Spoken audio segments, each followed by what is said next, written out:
Stop the madness. Keep it 100. The best talk show on the web is here on STMK Radio 100 with your hosts, Sean L., Let, and Tone the Stone. Come join us from 6 to 8 p.m. Mondays through Fridays. Stop the madness. Keep it 100 with live call-ins, heated discussions about current events, politics, national news, weather, and sports. Join our live online chat room and let your opinion show. Download our phone app. Stop the madness. Keep it 100 on STMK Radio 100. Come join us from 6 to 8 p.m. Mondays through Fridays. The best talk show on the web is here on STMK Radio 100. Call us at 1-866-484-7865. That's 1-866-484-STMK. Stop the madness. Keep it 100. At the Table with Reverend Bill Miller on STMK Radio 100. Check out Reverend Bill Miller's Bible Study radio broadcast live on the new STMK Radio 100 at 8 p.m. Eastern Standard Time and 7 p.m. Central Standard Time. Please listen in and support him as he joins the realm of broadcasting to encourage believers and offer the comfort of God to others across the airwaves. At the Table with Reverend Bill Miller on STMK Radio 100.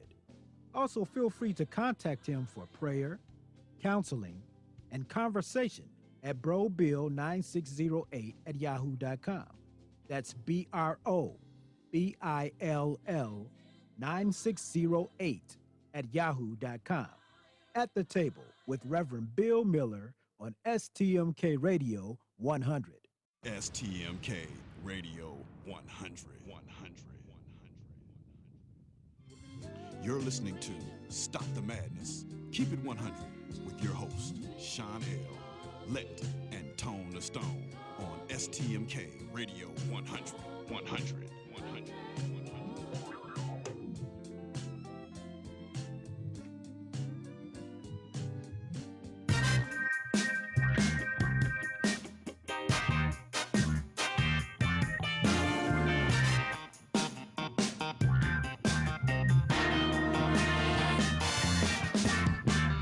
Yes, this is a PSA, a public street announcement. You are now listening to a Kickback production. Light up your L's, lean back, and listen.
Good afternoon and welcome to Stop the Madness, Keep It 100. I'm your host, Sean L. Today, we're going to talk about a historical city in trouble. I grew up in the city of East Cleveland, so this is personal for me, okay? So I'm just going to keep it real as it is. As a graduate of Shaw High School and of the alumni, I understand that the city is facing a 1.5 million to 2 million deficit in 2017, and the impact of having East Cleveland in this situation on the region as a whole has really cut a hole into everybody's heart. So tonight we're going to take the gloves off and we're going to really talk about what's going on. The city has $1 million budget a year.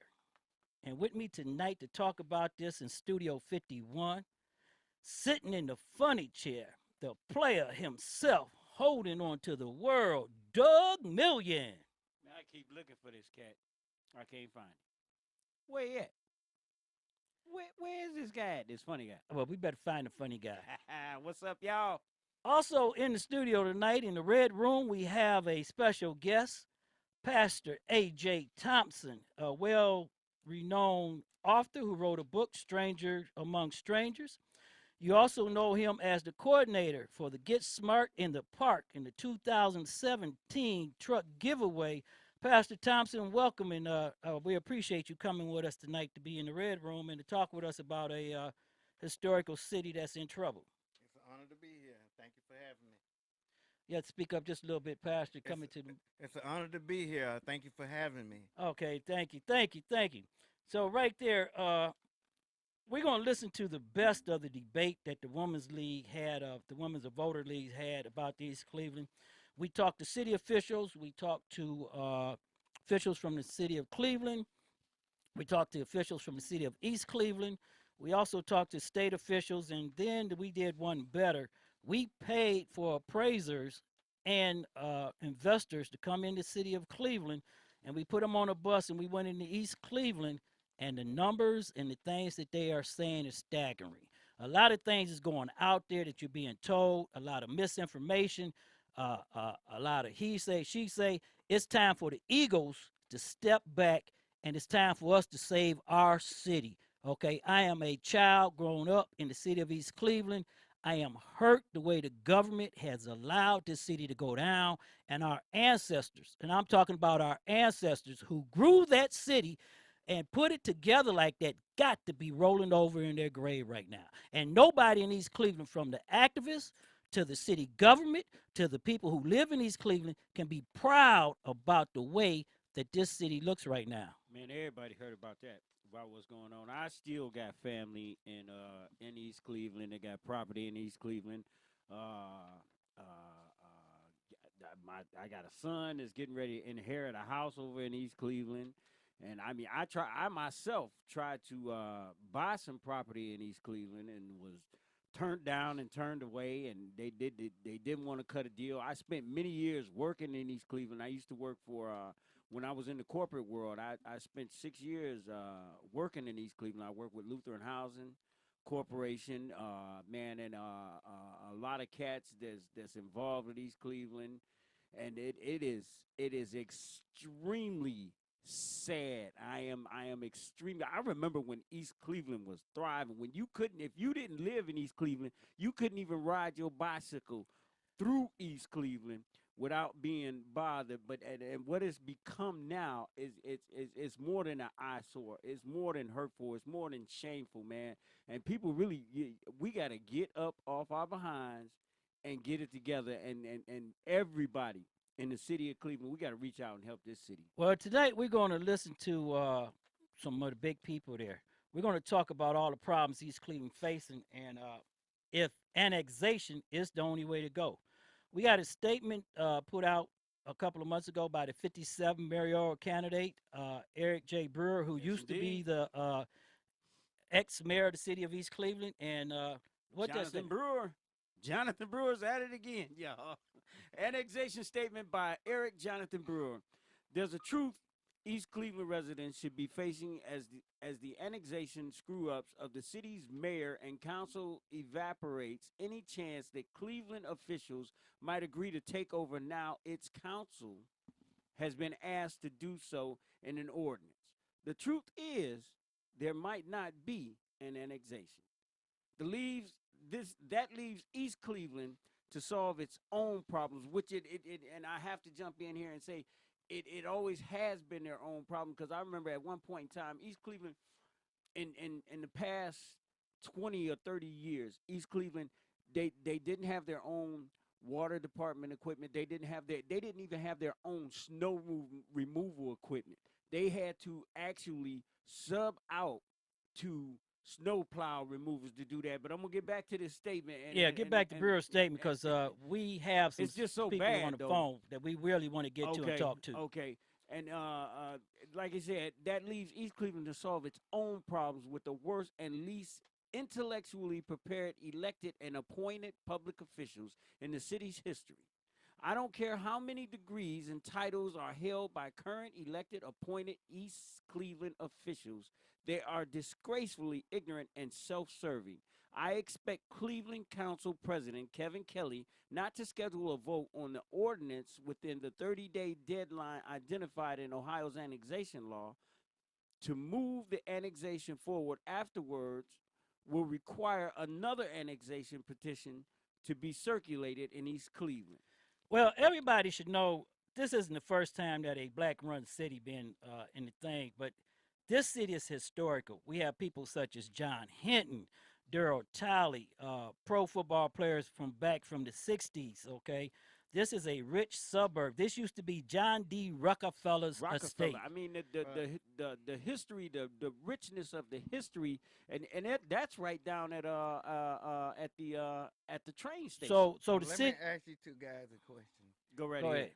Do you personally think it should be annexed?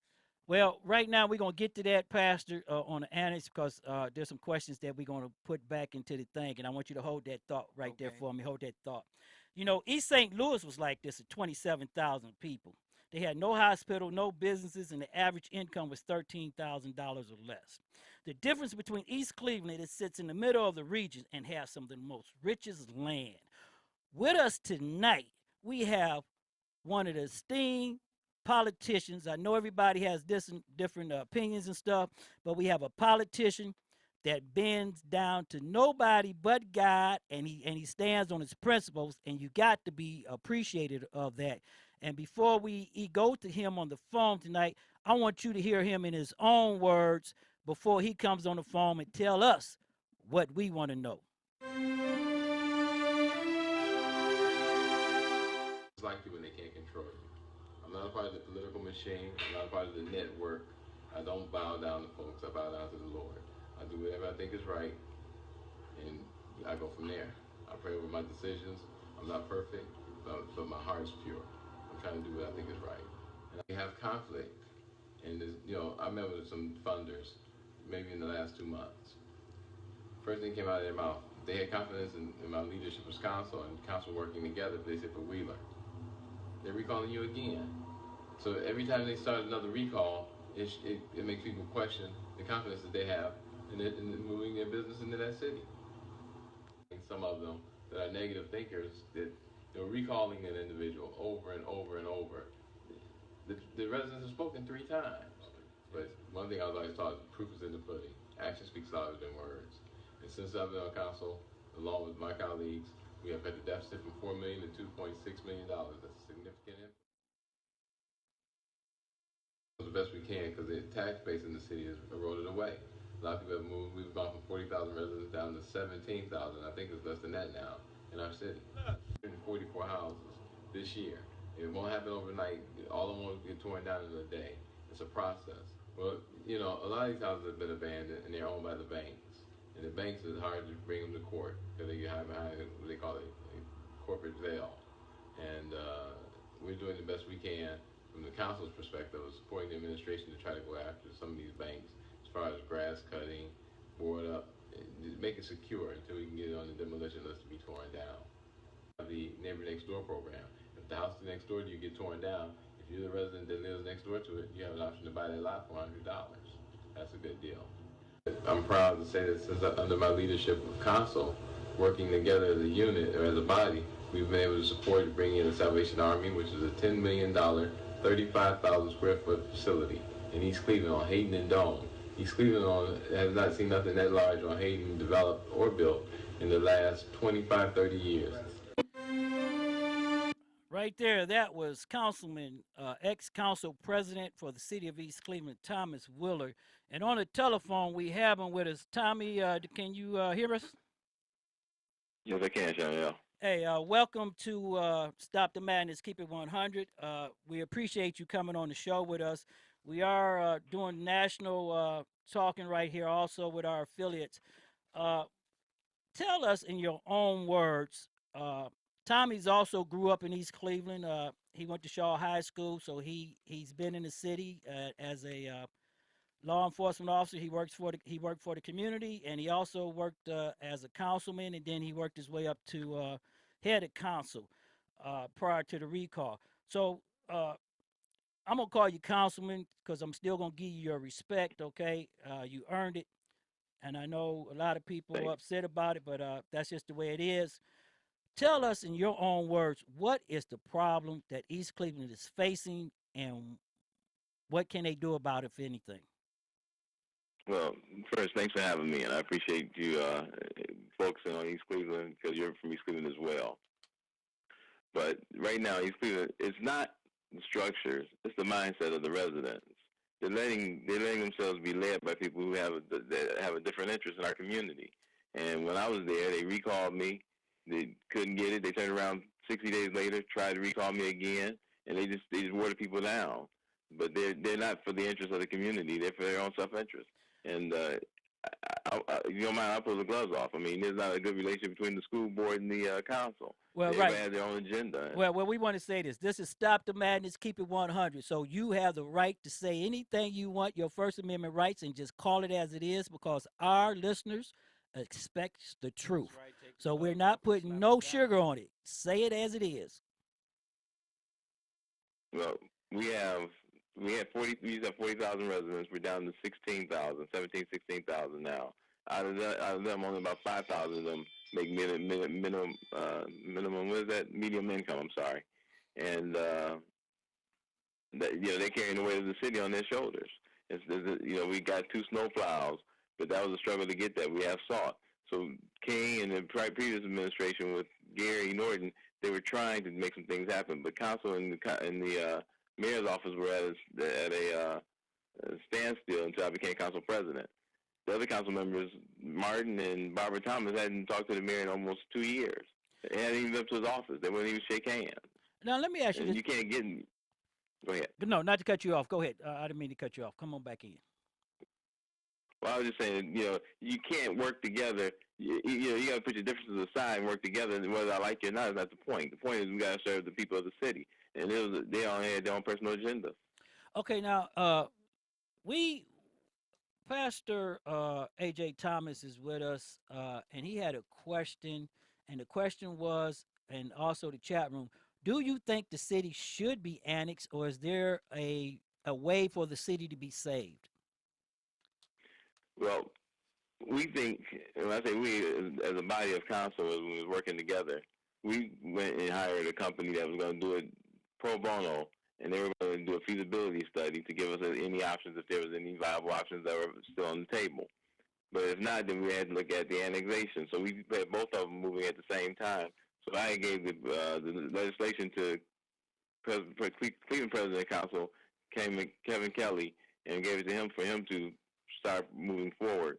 But there was other council members in East Cleveland that wanted to get paid, and they wanted other perks in the thing. And that's when they hit the fan and made a big embarrassment throughout the city. Right. We just talked about the letter that previous ex-mayor Jonathan J. Brewer talked about that city council may not move, Cleveland City Council may not move on it. But tell us this: CSX signed a contract with the city of East Cleveland to buy all the fire equipment and police cars and safety forces equipment and everything when they put all those trains through the city. When did that contract run out? I wasn't familiar with that contract. Oh, okay. You weren't familiar with that. Okay. The second thing is, with no businesses in East Cleveland, and we had investors come in, and we put them on the bus, and we actually, because we was getting so much spin, and we want to talk to the activists. So after you, one of the activists is coming on, one of the bloggers, because I'm gonna ask him the same question that the egos, if you're gonna recall somebody, and I'm just gonna say this right here, the city is 17,000 people. The Board of Election told us that only 3,800 people voted in the last mayoral election. Okay, so that's 14,000 people sitting on the sideline. Right. Okay, in a city that need help. Okay, Desperately. need help. Sit at home and allow Donald Trump to be put as president. Well, they've been beat down, Sean. Well, I'm not blaming. Wait a minute. I'm not blaming no residents. because as I said this in the debate when I was at the women's town hall debate, and I said this at the town hall. We did a town hall last week for police reform and policing in the Summit Town Hall. My thing is, I think that the federal government should be made to get a task force to do something. No, because all those vacant properties in East Cleveland are owned by individuals who got money from poor people, and That's now right. they're running back That's into their right. house. They're putting all these properties in a bank called the Dutch Bank, Yep. where the Dutch Bank is putting 20 front mans in front Yep. of them, and an average person or a city can't afford to get them. So the federal government need to do a task force, go get those Go people, get them. and make them and start make 'em- paying taxes, that's back right. taxes, and making them That's pay to right. tear that property down. That's right. Well, They there's only would do one it to the problem average with person. And the Can problem I is, interject something if you don't mind? Yeah, go ahead, Tommy. One of the issues that we have is there are developers that want to come into the city and do business in the city. Euclid Avenue, for one, is drawing a lot of big time investors and developers. That's correct. I was One going to talk to gentleman you has a about that. company. There's one gentleman that came to town and wants to do some townhouses in East Cleveland, which would bring in probably an income of about $100,000 per family that moves in there, because they're probably going to work down University Circle. But the problem that we have is they've assumed all the land. They've acquired all the land except for one piece. There's one small quarter of an acre that sits on Euclid Avenue that's being held by the school board, and the school board refused to sell. So the guy can't do the development. Well, The school board will not sell it. Let me also interject this that we found out. We found out that East Cleveland is divided into 3 zones. Right. Zone 1 was the west end from Superior back around the University Circle down to 125th and all that. Correct. Now, our developers and our appraisers tell us right now that land was already prepared for investors because it's vacant. Yeah. They have nothing to do. Right. Yeah. The infrastructure to come back is already there. The biggest money that they're going to spend is north of Euclid, up around where those abandoned houses is, going down to 125th. Right. Okay, so the west end is already ready to It's develop. already been developed. But they done the tore down. east end is really the problem, and this is what I want to ask you, Tommy, as being president of council. Who picked the houses to be demolished, or who picked what was going on the list or whatever? Because everything on the west end was done, but the middle of the town, Wymore, Page, and all those apartment buildings and everything, they was just left there to rot. So what was the thinking there? That's where we have our problem. The city don't have an overall plan to utilize all this land. Right now, they're trying to build up in the Euclid corridor area, which is fine, but you can't forget down in Hayden and Woodworth and those areas, Okay. because those are critical too. So I've prior to me leaving council, I was trying to work with investors and developers that wanted to go in, buy up all of those and renovate them and start for families and veterans and so forth and so on along Hayden. Because by Hayden, by the street first and second are basically empty streets. That's correct. And we can develop those, and they can be supported by the Salvation Army, who offers, social service programs for the veterans. Well, we're going to talk. Also, I want to ask you about this because, as I said, we put investors and everybody on the bus, and we went in because the people of East Cleveland is getting too much spin. Okay, Way too much. You don't know who to listen to. When you listen to the debate, you have Jeff Johnson calling it like it is. I think Eric Brewer has a great shot at being the 57th mayor of the city of Cleveland because some of the issues that he is coming out on is front and center. But what that's going to do for East Cleveland? Well, I do believe that East Cleveland, I'm going to say this, if the people, as Tommy said, put the egos aside and start thinking about the interests of the people. We're asking an awful lot. Well, you know what? The people going to have to do it. But they got an election coming up. They're going to have to do it. I'm going to ask you about that later on, Tommy. So I don't want you to say anything right there. But this is the question I want to ask you that was said to me personally by investors, okay, that they do not have the confidence in the government of East Cleveland that if they do bring their money in there, that they're capable of running the city. So did you run into that while you was the council or president? I can't blame them. After somebody misspend your money over and over and over again, you're scared to give it to them a second or third time. Shame on you. Their leaders, they question the leadership, and when these people say they want to change, but they still have Nathaniel Martin and Barbara Thomas on there, and they've been on council for almost 20 years. Yep. Well, and I'm calling it the way it is. That's part of the problem. Well, my if you want change, then you have to start with yourself. Well, my question is to the activist that's coming up uh, this is one of my questions to them, and the question comes from the chat room. If you're going to recall people and you're going to spend close to $100,000 in recalls, okay? Because the Board of Yeah. Elections says that the city of Cleveland had to pay, I think, $25,000 a whop for those recalls. Uh, if you're going to spend that type of money, why not clean house and recall everybody? That's what the Constitution said, dude. Right, And there you go. they did a recall, and they didn't even have a plan. They don't have a plan or a clue. Well, They were talking about this. that's correct. And they're talking about recalling Brandon King now.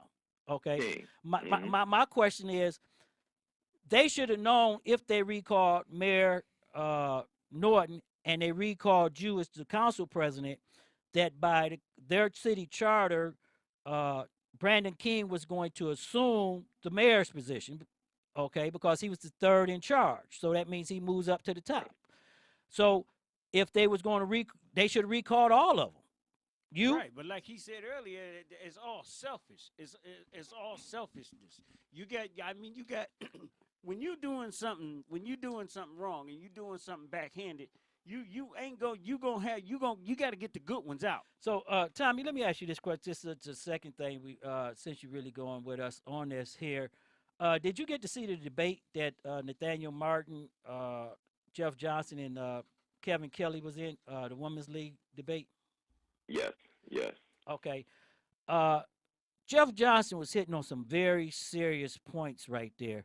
So, when he says that the relationship with Cleveland and East Cleveland was left behind, what was he really saying there? Well, nobody wants us, and I think what he was saying is, will the west side of Cleveland support an annexation with the east side of Cleveland, because it gives Absolutely another not. 17,000 votes to the east side? So what benefit is it for the west side to bring them on? So the east side has some benefits for them. So that poses a problem right there.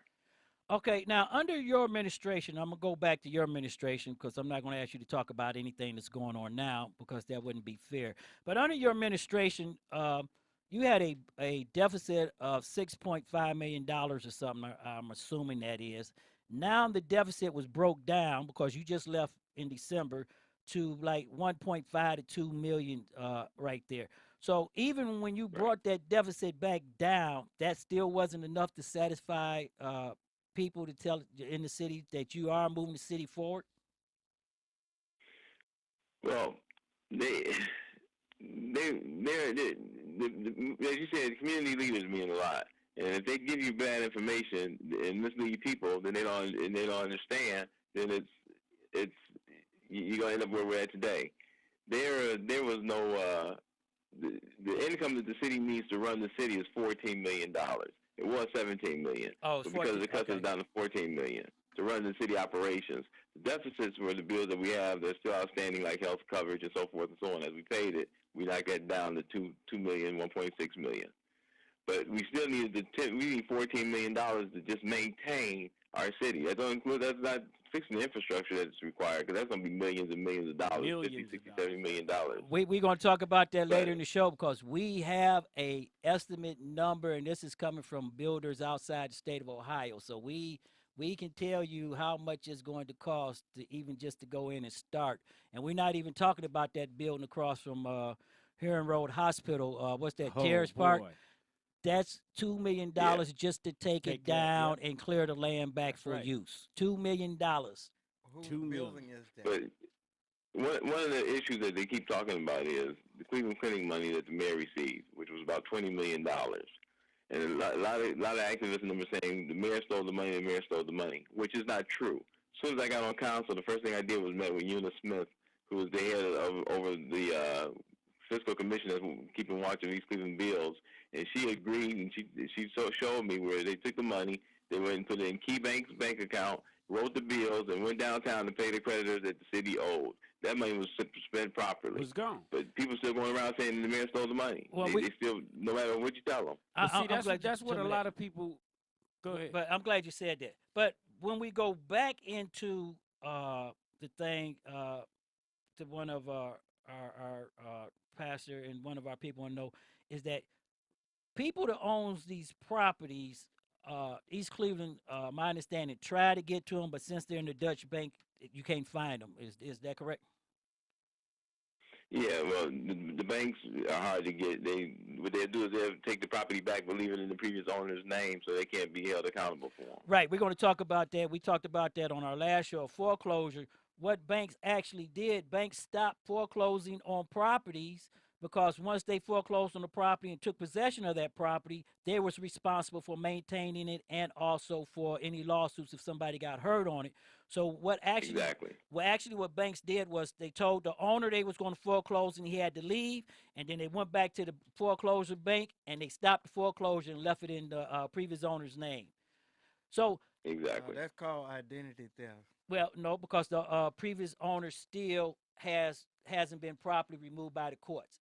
That's the kick we're going to talk about later on in the show about demolishing houses and stuff. Okay. Because that's a big issue on demolishing houses is because the county cannot demolish a house if it doesn't take possession and ownership of it. Okay. Correct.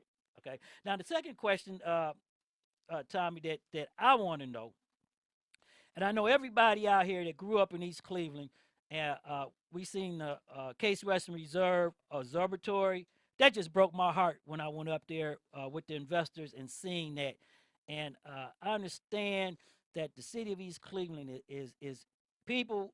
It looks worse than a World War II city. Okay, we're not gonna put no punches here. Okay, That's true. it is a shame that black people are living like this in 2017. Okay, and I'm not holding no punches. I'm not holding no punches for the city hall. I'm not holding no punches for Tommy. I'm not holding no punches for the activists because the activists, if they care that much about the city as they do for red lights, as they do for recalls, they should have been out there marching to protect this city to stop it. All the people who graduated from Shaw and are top-notch individuals in the communities. I'm talking about we got John Hitton, we got Cynthia Ford, who's tight in politics. There's so many outlets and so many people that if the activists go and pull these people in, Zeke Reed, pull these people in. We got bright young minds out there. Well, the problem is they don't want to work together. Well, we're going to talk about that too after we get Tommy off the phone to Okay. pull in the bright thing. But Tommy, my thing is that now that we know that the city is in trouble, there's only two things that can happen: that's bankruptcy or annexation. Okay, if annexation doesn't take place and bankruptcy do happen, what do you see happening to the city of East Cleveland? Well, bankruptcy doesn't solve the problem. Bankruptcy just washes the debt, but it still don't give us the money that we need to operate the city on. We still gonna need that $14-15 million to operate the city. So that bankruptcy just solves it, puts a Band-Aid on a major problem. So now what's going to happen? I don't know. I don't know if it's going to be anarchy or what. The state's going to have to eventually step in. Somebody's going to have to step in because I know that the we all city. pay our taxes, and by paying the taxes, we taxation without representation. That's against the law. They have to come and do something. Well, there's two solutions that one person was talking about was let East Cleveland, because of the city government, let East Cleveland go under, and then let the county come back as an unincorporated city. It still be East Cleveland, but it won't be incorporated, and the county government has to run it and do things. And if that happens, I can tell everybody right here, you will see Cleveland Clinic on steroids when it took Winston Willis property, okay? Because the west side of East Cleveland is almost vacant right now, and the people that are there are in problems with county taxes. Okay, so the county's going to take their houses unless a program is set up where somebody come in and fix those houses up for them. Okay, because well, let me share. Sorry to cut you off. I think that it's a sad statement when it's a black community can't come together with less than 3 to 4 mile radius, and work together to save our own community. We should be ashamed of ourselves. This is embarrassing. I agree with that, and I said that earlier. Thomas Willis, we appreciate you coming on Stop the Madness with us. We're going to have to bring you back because there's a lot of people that want to come on. We might have a part 2. Next week, we're talking to activists and kids who live in East Cleveland. We're going to talk to some people running for Cleveland City Council who has words they want to bring up about this. And we're going to have you come back on. We just don't have enough time to really talk to you to get everything going. But we appreciate you coming on. And once again, we want to have you back on the show with us. So thank you very much, Tommy, for coming on and talking with us on Stop the Madness, Keep It 100. It's my pleasure. Appreciate it, guys. Okay, what's happening right here? That was the ex-council president, Thomas Willard, who was on the phone with us. We are in the process right now waiting for a activist, Jerry Struthers, the 44112news.com, to give us a call. And the chat room is blowing up right now. I'd like to thank Facebook Live, Instagram, Snapchat, YouTube Live. Thank you for joining us. Robert, thank you for joining us also, man. I'm going to need you to come on the show and talk to us about some stuff, man, because we need you, brother, to give the good word to the community so everybody can understand that we must save our city. Today we're talking about East Cleveland, Ohio, a city wrapped in heritage and history that is going deeply and fast down the hole. And I'm going to tell you something, folks, and this just breaks my heart, and I just had to do the show on this and send it nationally because I want black people in Atlanta, L.A., Washington, everywhere to understand that if we allow this rich city to be destroyed and taken this way from our ancestors who gave their blood and sweat to get into that city and to build that city, and that was one of the best places in America to live, okay? One of the best places in America. Look up the history of East Cleveland. We're nationally in 17 cities. I'm challenging the black leaders in those 17 cities, LA, San Diego, Los Angeles. I'm challenging you to look up the history of East Cleveland and come in here and bust loads. I mean, just like you go to Washington with Al Sharpton, come in here and let's save this city and the rich heritage of the black people, okay? I'm talking save this heritage and this history. This is a shame. When I went up to the Case Western Reserve Observatory, man, I broke into tears. Completely desecrated. I broke into tears. I used to go in there as a kid. Desecrated, and a lot of people don't even know. You talk about the history of it. That was one of the first telescopes, one of the first ones put out here. Rockefeller. A lot of people don't know this. Shaw High School, this high school that you graduated from, it wasn't always a high school. People used to come from around the world to go to Shaw Institute. And Doug and Pastor, this is the thing. Pastor, I want you to come in on this. The thing that I have that I keep hearing over and over and over is black people do not want to sit down and talk. They can't agree to disagree. And they letting the city and people suffer. As I told Tommy, that the West End is already developed strictly for the investors, okay? Mm-hmm. Nobody lives over there. And the people that's left over there is going to be moved out, okay? The east end of the city, which is Page. I mean, I went over there at nighttime in buses. We had to have 10 police cars Security. deep, okay, Security to deep. walk through here. And we got people and everybody throwing numbers out. Well, let me give you the numbers to start with to do infrastructure repairs in the city of East Cleveland. We're going to give you the best of the debate. You're going to hear about that. But the numbers start off is staggering. We're talking about $70 to $90 million to start. The city of East Cleveland ain't got that type of money. That means it's going to have to come in from outside. Half the investors is telling us on the bus with us that we paid to come into the city of Cleveland that the government is so up that they wouldn't put a nickel in East Cleveland. Okay, and without state money or Fed money, East Cleveland cannot be annexed. Cleveland can't even begin to think about it. Okay, No. so you're going to have to ask people from outside to come in. You're going to have to ask people that you think don't want to be there. You're going to have to ask developers. You're going to have to sit down and talk about this. 5:35 after the hour. We trying to wait for this phone call to come in because when Jerry Struthers, the activist, come in uh, from the 411 News, okay, he's supposed to call us. So, Doug, why don't you and the pastor take over that and let me see what's going on with that?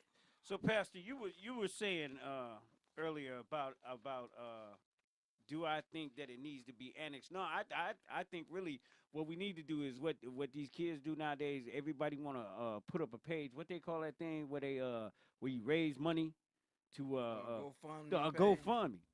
Well, They need to start with a GoFundMe page, but we got to start. Don't you think we got to start with this community, with the community itself, and sit the people down and get these people on the same page, make them put up or shut up?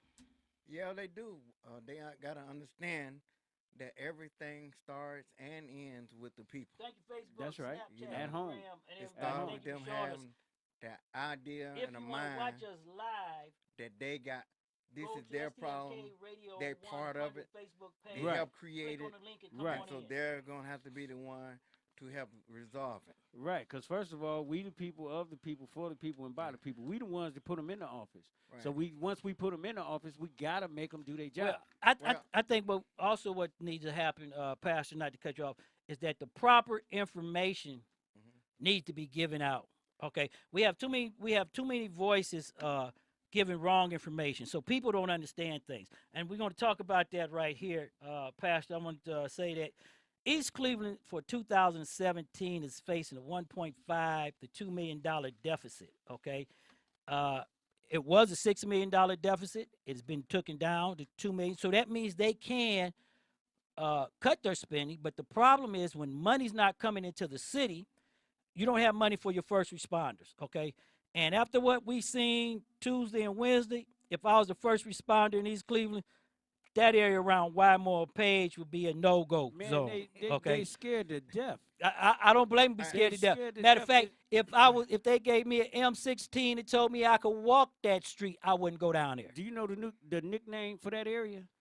Right. No Dodge, zone. Dodge City. It ain't Dodge nothing, because you know what? No, Dodge City. They call it the Dodge But- City because they're likening it to the Wild West, the But- way the Wild Okay. West But- was. But the problem is the people who live in that community, they liking that, Yeah. and they don't Well, understand that ain't good. well, no, I ain't gonna say that. I'm not gonna say that. You know why, Pastor? Why? Because in that 8 block area down there, Yeah. there's nobody down there. It's all vacant. So that means that everybody in Supposed that to area. be. It's folk down there. Well, we talking about living normal lives, okay? That's not living a normal no, life not by down no- there, not okay? by no means. in that section with trash sitting out like an open dump. Yeah. Okay, that's Okay. what it is. I can just think about right now if Mayor Jackson Oh boy. went over there with everybody and the people of Cleveland. I'm gonna tell you right this: Ward 8 ain't having it. Okay, Ward 8 is telling Jeff Johnson, don't even think about it. Right. Ward 9 don't mind because they're going to come in of the University Circle Corporation. So that area is going to be another little Ohio City. The West Side, I'm going to tell you right now, they may love to come in and help, but when you talk about $79 million just to start for infrastructures and start to go back in there, that one building that used to across from Heron Road Hospital, used to be Heron Road Hospital, Right. What used to be $2 Hero million, Road and Hospital. that's $2 million just to McGregor bring. Homes. Right. That's $2 million just to bring it down to the thing, Yeah, just to the ground. And it's deeper than that, because like the councilman was saying, I mean, you know, you got to think about the money that was spent, that needs to be spent just to keep the city functioning. Because beforehand, they didn't have their own water department. Therefore, they had and we don't put aside the first responders, taking out the police department, the fire department, and the EMS. They did not have their own salt removal trucks. Therefore, they had to sub all the work out to private contractors come in just to plow the streets to keep the traffic flowing. And then all the businesses shut down. I remember when Lutheran Housing left East Cleveland because there was no money.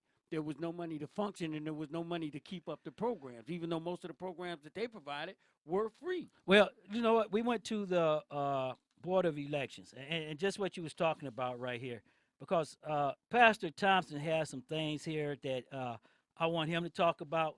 We're waiting for the activist to give us a call because we want to talk to him. We heard, we reached out to government officials. Okay, we read what Eric Brewer said. Take that from me.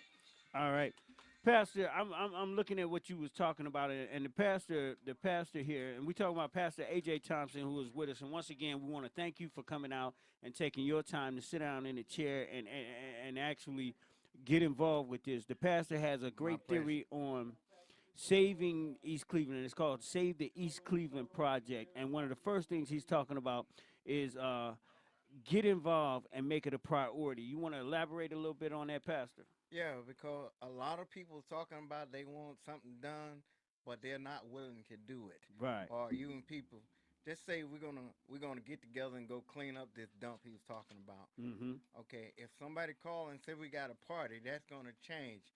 And so if you committed to do that, you can't let nothing deter you from doing what you said you was gonna do in order to make this problem go away.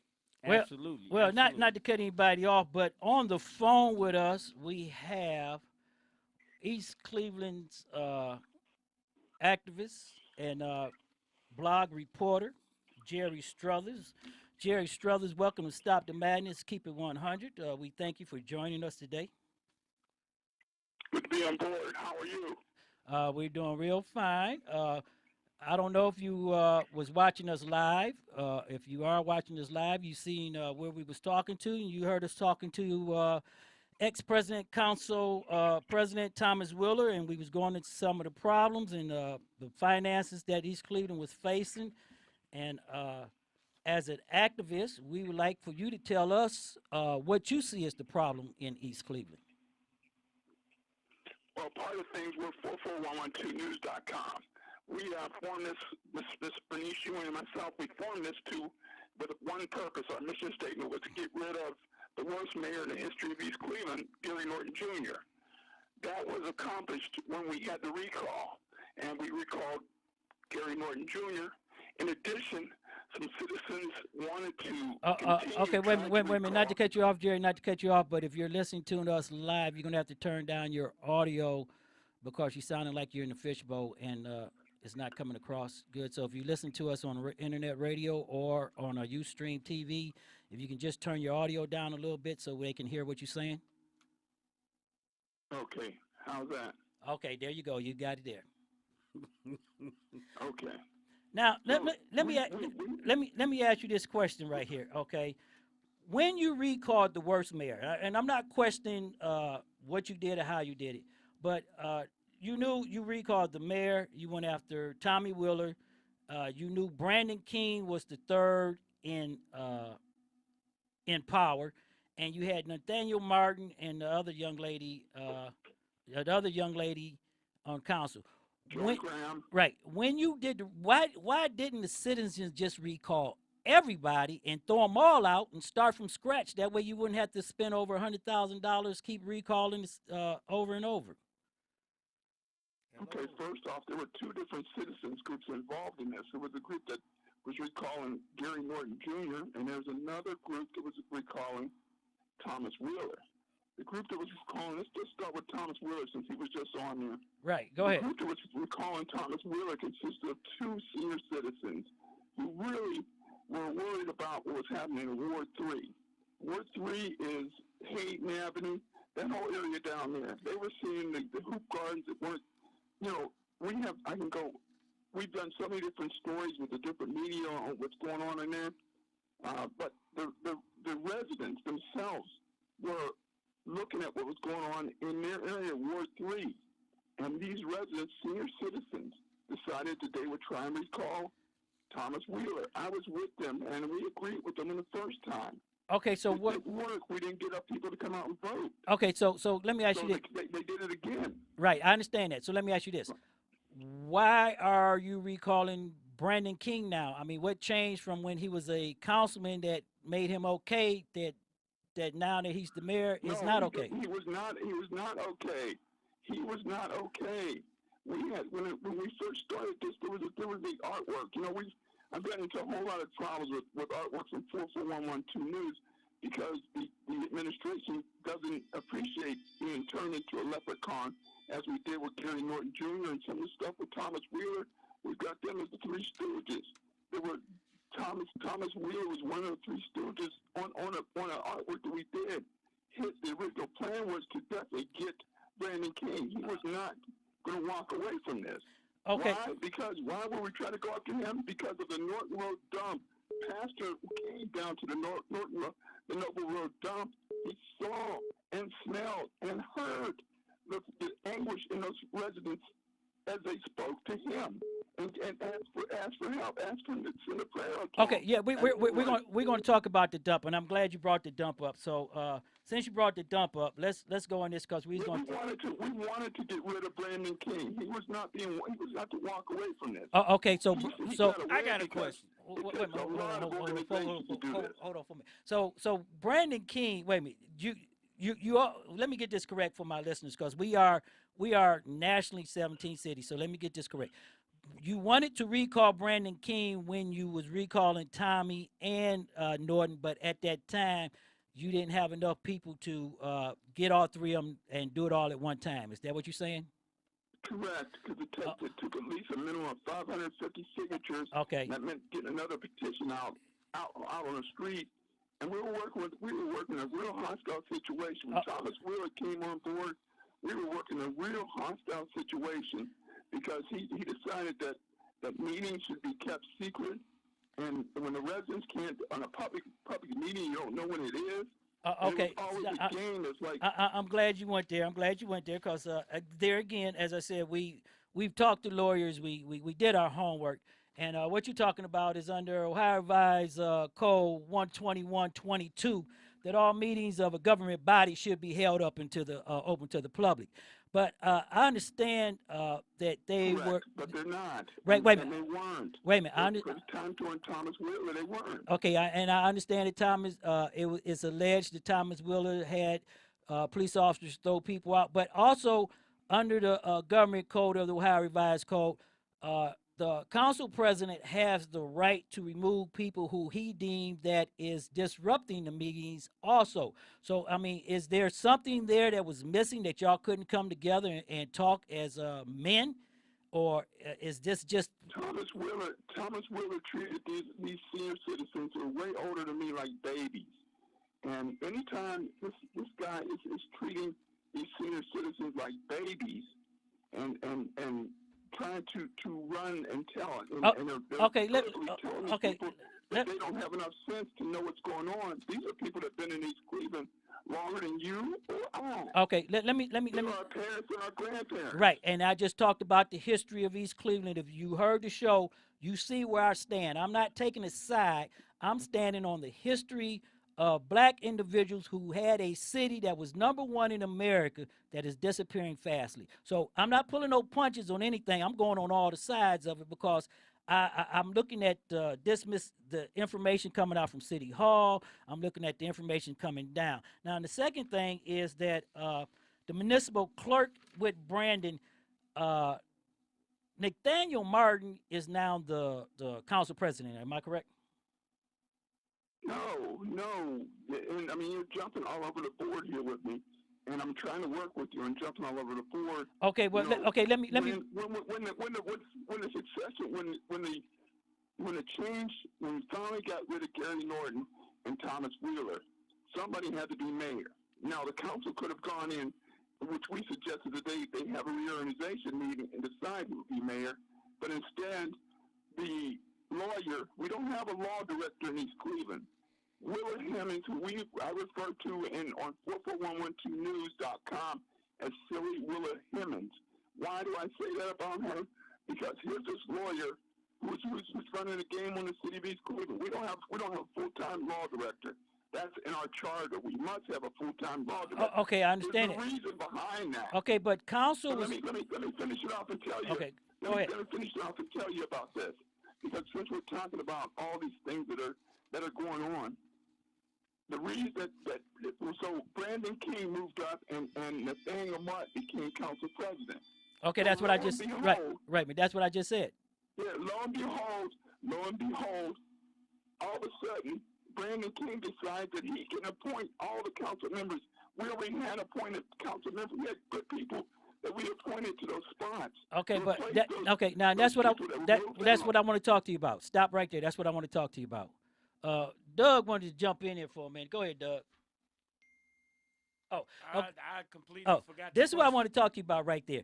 When council under ORC 70510, the council clerk was supposed to make a public notification to everybody about that meeting, and there was supposed to be so many councilmen there at the meeting to do those appointments, correct? They were there. Okay, They so were there, all three of them. That's it. So- That's the council. okay, so when the city part-time city lawyer ruled that a unconstitutional meeting, and the mayor, you only He was had wrong. well, okay, I understand that, but I'm just trying to get everybody to understand what happened here.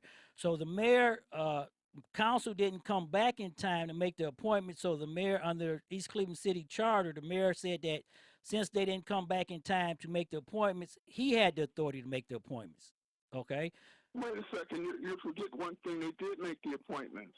They Okay. appointed Devin Branch and I Calvin understand. Irving. I understand that, but And then and Joey Graham, who's been an But wait a minute, unreliable wait a minute, wait a councilperson in minute, Ward Jerry, 4. wait a minute. Let me ask you this: when the Are acting, we cutting to the chase? yeah, Are we cutting to the chase. We we cutting to the wanna chase. hear? Wait a minute, we cutting to the chase. I got that, but what I'm saying is this: when the acting law director said that those appointments were illegal and not She's filed. not the acting law director. Okay, but a She- law she- director she's said that, not. correct? Wait a minute, did that or did that?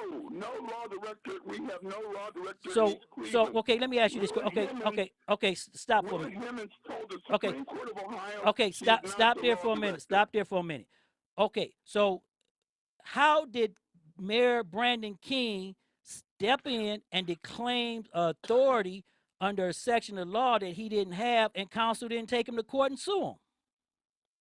They have them in court, but I was under the impression they were going to file a court of common pleas. Now they filed an action at the at the 8th District Court of Appeals, and sooner or later, the three judges that are on that panel will rule that it's unconstitutional what Brandon King did. But you know how long Now, that could take? all this is in the works. Okay, let's go Who here knows? too. The Let- Court of Appeals. Right, I Who understand knows? that. Okay, And in the meantime, we got Brandon King appointed people to be in those spots. There was nothing in the East Cleveland Charter. We are a charter city. right. There's things in nothing the wait a minute. It gives them that power. God didn't just come down and give Brandon Okay. King the power to So appoint let people. me ask you this question right here. Nobody gave him the power. Okay, Who so- gave him the power? So let me ask you this question right here. So we have the mayor, but his term is up when? September? His term is coming up. There's a big primary. Right. That we're gonna vote There's a somebody in. primary for that. So but whoever's doing that seat will stay all the way to the end of the year. right. We So don't have a takeover until so January. right. So We there. don't have that much time So- with Brandon King with the stuff they're doing. So East now Cleveland. let me ask you. Because if you've been to East Cleveland, you will see. We've what's been going we on we in we the we- wait a minute, construction. wait a minute. We've been to East Cleveland. We know about what's going on. I'm getting ready to come right down the line. If you Do you just know about George Michael Riley? yeah, Sr.? yeah. Listen, Are you aware of him? listen, Jerry. We're not going to call names. I'm going to talk to you about situations, and I want you to respond to them. We're going right to the dump. Since you brought the dump in, we're going to go right to the dump because we got two things on here. The four-story Okay, tall okay, dump. okay, Jerry, calm. Let me back up so our listeners can understand where we at, what we doing. Okay, because right here, the Noble Road dump. Matter of fact, Eric Brewer. Just hold on for a minute. Eric Brewer put a statement out about that on his Facebook page, didn't he? Doug, you got that over there for us, or did the control room put that up? Talking about the Noble Road illegal dump update. Right. Give it the The dump Noble update Road, from the Eric Brewer. Noble Road dump update. No arrest yet. ARCO has appealed. The pre-hearing is scheduled. This was in March 1st, 2017 at 10 a.m. in Columbus. ARCO is alleging that Ohio EPA Director Craig Butler didn't have the legal authority to close the dump and that his cleanup time is unreasonable. Okay, stop right there. Okay, now the city of East Cleveland sold this guy that land for what, $125,000. Am I That's correct? correct. Okay. No, Yeah. no, I'm talking. Yeah. I'm talking to Jerry. So okay. So when the city of East Cleveland sold them that land because they needed the money so bad, he told them that he was going to do a recycle facility there. Concrete Right. crushing. Okay. Is Right. what Right. his Right. plan was. Right. Wait a minute. But But nobody talked to those okay. citizens on that But street okay. either, But by the way. okay. But listen, Nobody. Jerry, None of the Jerry, council people. Jerry, bring it back down. We talking to a national crowd. We talking to people that are not from the city of Cleveland. I talk to a So national crowd so every day okay. on So 44112. so bring it back. Ton of people. So I can explain to them how that dump came into existence in East Cleveland. Okay. They don't know how it Are you became gonna let me existence. talk, or are I'm you going gonna to let me let talk about I'm going to let you talk, but I'm not going to allow you to defame or call people names. That's not what we're about. We just want the facts. We just want what's going on. I told you Okay. the person that brought it in. You want to know the truth, or do you want me to Okay. fabricate No, some no, kind of no. crazy story? I'm going to ask you some questions, and I want you to answer the questions. You Okay. asked me who it started with. Well, I already know Michael Riley. You already told us. We know. His name is not Michael Riley. Okay. Well, that was one of the problems when he came in. We didn't even do background check. okay, but let me say this. Did the officials of the city of East Cleveland sell the land to whoever this person was for $125,000 for a recycle facility? Yes, that's the Okay. truth. And Okay. Stop. Okay. Jerry. Jerry. Yes, Jerry. Wait a minute. No, I'm trying to ask. Wait a minute. I'm trying to ask you a question, and if you, as an activist, you answer the question? You said yes. Wait a minute. Didn't you say yes? The city of East Cleveland. Listen to my question. And then give me an answer, and we can move on. And I'm gonna give you a chance to explain it. You're not even telling the truth. Wait, did the city of East Cleveland? Wait a minute. No, did the city of East Cleveland sell the property to this man for $125,000? That's whoever got the land. Whoever got the land, did the city of East?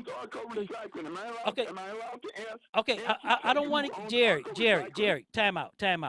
I want to know. So you don't want to know that? No, we're going to give you a chance. We're not going to put that out. No, we're going to put that out if you give me a chance to get everybody to understand what's going on. I'm going to let you tell that. My question is, did the city of East Cleveland, who needed money, sell this land to somebody for $125,000? Yes. Okay. Now, the land was supposed to be done for recycling, and the guy started bringing trash and stuff in because he has the contract to do the trash pickup in East Cleveland. Is that correct? No. Okay, so Ripco. So where did the trash come in at? That's in the land that they're talking about. Am I allowed to talk about? Yes, I asked you. No? Yes, I'm asking you a question about what they're putting there. My mother was an activist. It's her birthday today. Mama Beatrice Struthers, happy birthday. Okay, happy birthday. Go ahead, give her a shout out. But I'm telling you what went on. There was no garbage involved here. That was not supposed to be the case. That the stuff that came in. Do you hear my voice? Yes, sir. For 30-something years, I was a radio DJ. Had an excellent voice. But my voice from going down and shooting video there at that dump site, I lost my vocal cords. There's a 109-year-old lady down there who called me in. This is where it started at. You want to know how an activist gets started, gets the impulse? So, a 109-year-old lady calls me on the phone and asks me, Mr. Struthers, please come down here and see what's going on. So, wait a minute. Have y'all started? I'm on a bicycle. So, have you started a class action suit? Okay, have y'all started a class action suit against this company? You're not even letting me finish. So you already know the story. I don't know if no, I'm asking you. Are the residents of East Cleveland suing the owner of the dump? We haven't even got to that part. Why are you jumping all over the place, man? Because you're taking us around, and everybody don't understand, and we are on a time thing, and we asking you. Because we want to talk to you about the red lights that you reported on. We want to talk to you about other things, and we have two other people here to talk to you. But we don't want to. In a short story of Noble Road, it's found clearly indicated on 44112news.com. If you just do google.com search, anybody out there wants to find out about the Noble Road dump, there are videos, there are TV stories. Right, but we got Eric Brewer. So what else do we need to know? We got Eric Brewer thing. Okay, well let's move to the red lights. Eric Brewer came in and finally put some brought help. Right, Eric Brewer, the one that showed that we needed help. To show the gases was there. My friend, this is not a joke on Noble Road. People are sick. There are people who have died on the street. But the question is, I understand that's happening. And acting Mayor Brandon King claimed that the people down on Noble Road were all making this up. He came down and told these people that there's no smell, there's no dust, there's no nothing.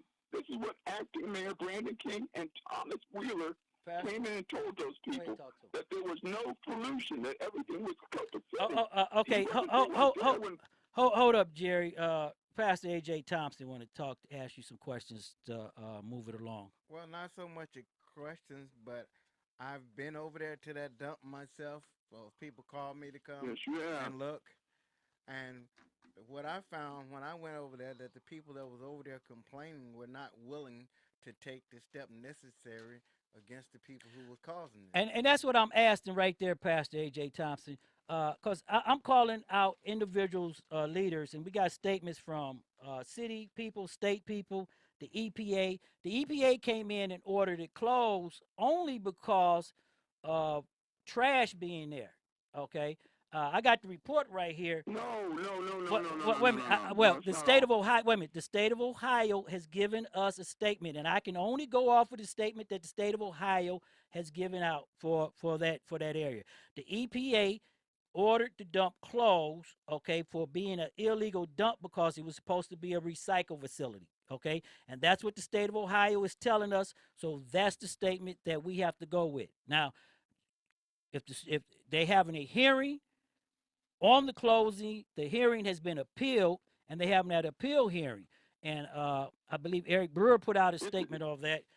Just give me a minute, Jerry. I believe Eric Brewer put out a statement on that. Now, I'm just saying what the state EPA is saying, why they ordered the closing, okay, of the dump. And it's right here for anybody who want to go with it. The owner appealed the EPA order to shut down, okay? And the EPA states that facility is supposed to be a recycle facility. Why do you put this vague in third person? Why don't you say it's Arco Recycling? That's the company that's on the thing. That's public record. Okay, but I'm just saying. I know we're not allowed to say their names because you won't let us tell wait a minute. I don't care. I don't care about Arco. Wait a minute. I don't have anything here. It doesn't say that what their name is. I'm just giving a statement put out by the EPA Director Greg Butler, issued a notice of violation to Arco Recycling to stop. Arco Recycling to stop accepting construction and demolition debris, and remove the acres of thing. The Butler clearly stated that he made the order due to trash being found there and it not being a recycle facility, as stated by the officials of the city of East Cleveland. That's what it says. That's the statement that the EPA put out. I'm not taking sides one way or the other, okay? I don't have anything personal to grind with City Ohio, okay? Arco Recycling is an LLC. It's owned by Christina Banyan. She's the owner, and the guy that made it all happen is her former boyfriend, George Michael Ryan. Okay, wait a minute, Jerry. Wait a minute, Jerry. You may have all that information. I don't have that information. I can't verify that information.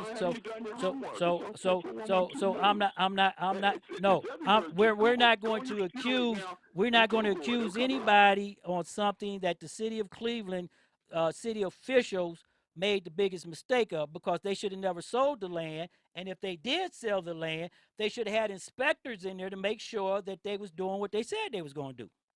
That's the issue right here. What inspectors do we have in East Cleveland? We have one okay, person. but can I get in? Can I get in here a minute? Hold on, Jerry. Okay. Can I get in here just a minute? I mean, I would like to move forward, and in order to move forward, we can't spend all our time on what has happened. We have to spend time on what needs to happen. And what needs to happen is the residents over there that complain individually Welcome, Facebook, need to file Instagram. Welcome, a joining us. suit against them, If you'd a like civil to suit hear what's against going the on in owner the of studio, Arco, you not can go to against STMK the Radio company. 100 Facebook And they page, need click to on the link, it come understand right that here. the lawsuit injunction that's going on right now got nothing to do with their personal right, and they need to understand that their civil rights have been violated, but it don't mean nothing unless they are Do the ones who Right, initiate the the whole city action has to get involved and in this. follow through. The city as a whole and people individually. Well, Jerry Struthers, we're going to have.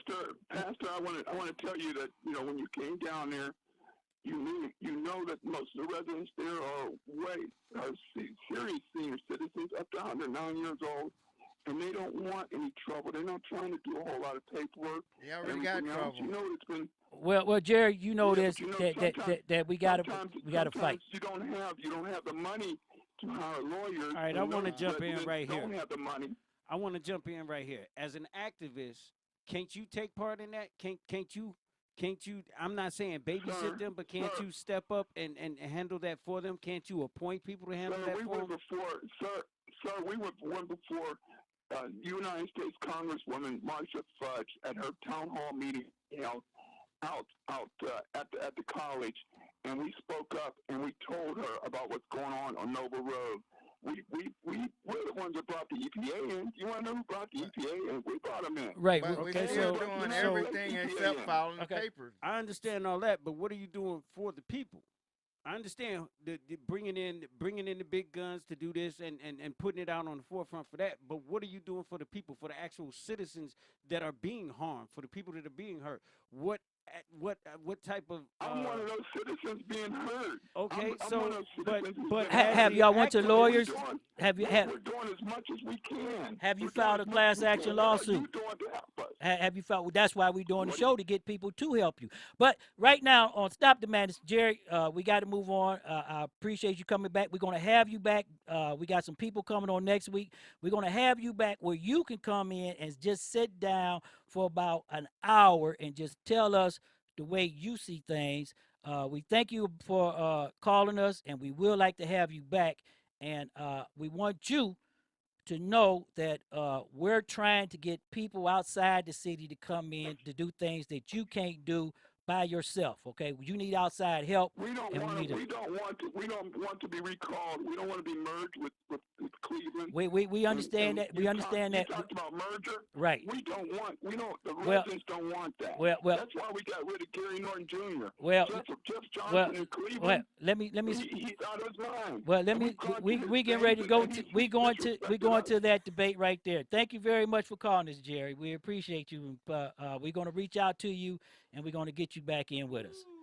Right there, that was activist Jerry Struthers on there. Welcome, Facebook, Snapchat, at the top of the hour. Our affiliated on the West Coast is tied in with us. Let me just say something right here, okay? I don't know if everybody understands this, but we try to not make it personal, because when you make it personal, Pastor, people don't want to listen to what you got to say. Okay, when you start calling the mayor, the council president, and everybody the Three Stooges, and you join draws, I don't want to make it personal. Okay, I'm not a guy to make it personal. I'm not a guy. If I got something to say to you, I'm going to say it. Eric Brewer, this is what I'm telling everybody right now. Eric Brewer may be the 57th mayor of the city of Cleveland, and I'm calling it right here on Stop the Madness, Keep It 100, because in his 5-page statement, Eric Brewer called it as it was and said what he thought and said it the way it was, but he did not make it personal. Even all the stuff that he had to make it personal over, the things that they did to him, he didn't make it personal, but he called them out and he made his point. Okay, and I'm going to say this to the residents of East Cleveland. Do not make it personal. When you make it personal, people do not want to get involved in personal stuff, and they do not want to come and sit with you. And the city's in trouble. You may not want to be annexed. I don't know if annex is on the word. I don't know if thing, but two things is going to happen.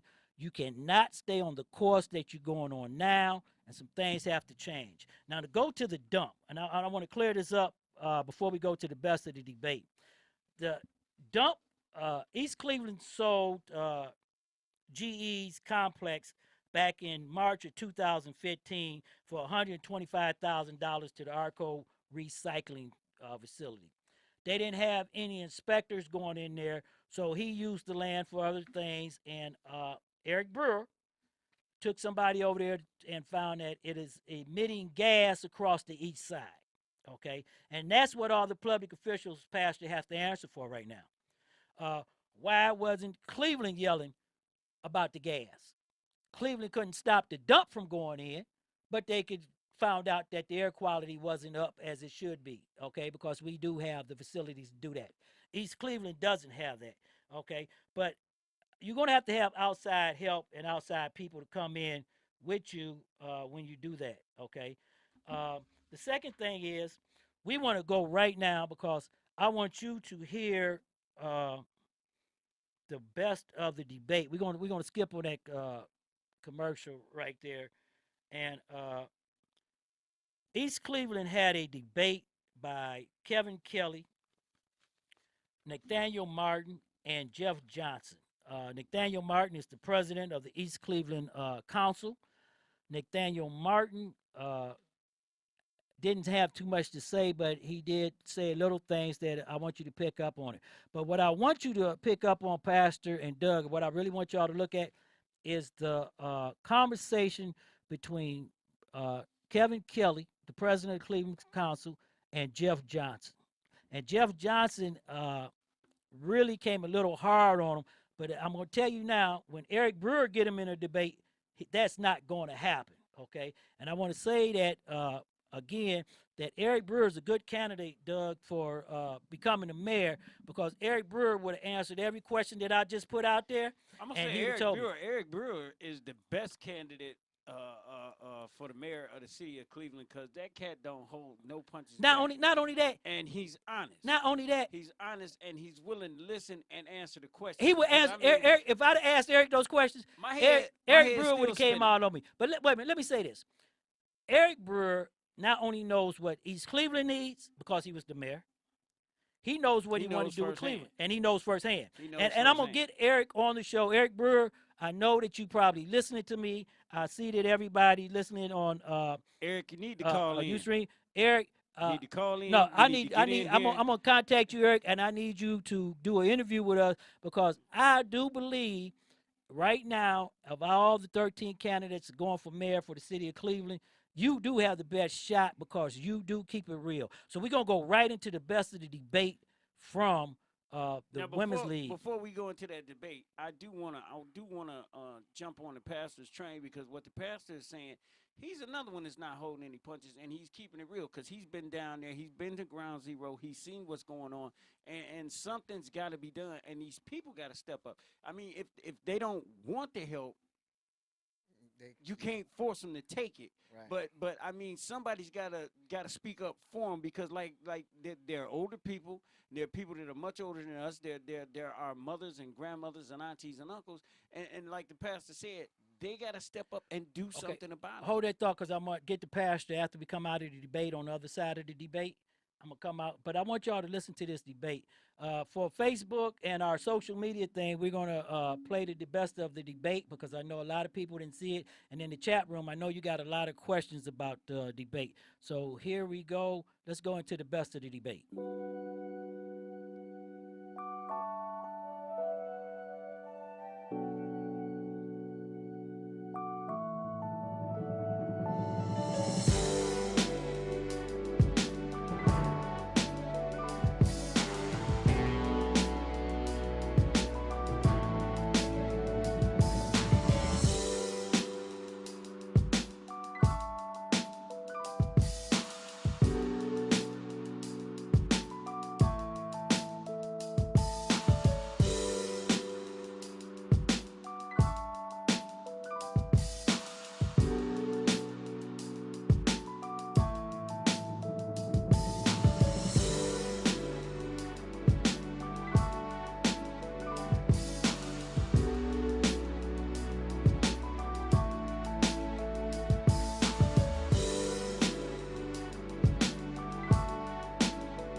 simply say that that's the way it's going to be at the present time. No.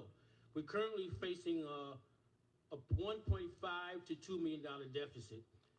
Over the last 4 or 5 years, we cut a $5 million deficit, almost $6 million deficit, to $2.4 million. That is manageable. Perhaps, but from the very beginning, my position on this has been that this has to be an East Cleveland decision first. This wasn't going to be Cleveland doing any kind of takeover or anything of that nature. If the people of East Cleveland made the decision that we would like to enter into this type of arrangements, then I'm very open to that. And I think there's a lot of exciting possibilities. I agree. A number of steps before you actually openly encourage the expansion of the type of development that is in University Circle. There absolutely has to be a partnership between the city of Cleveland and East Cleveland. I don't believe that Cleveland City Hall has done. Help us. Ken Smith went beyond. He worked with This is the Kevin, state representative who represents state that area. Ken Smith, but like Kelly said, the General Assembly has to act. He tried to get them to do something in the budget, but they would not. Okay, now Yotes threw out $10 million, which is a drop in the bucket. We need more than that, but it would have been a start. But he was trying to badger us from the standpoint of, well, if you do this, maybe you get your $10 million.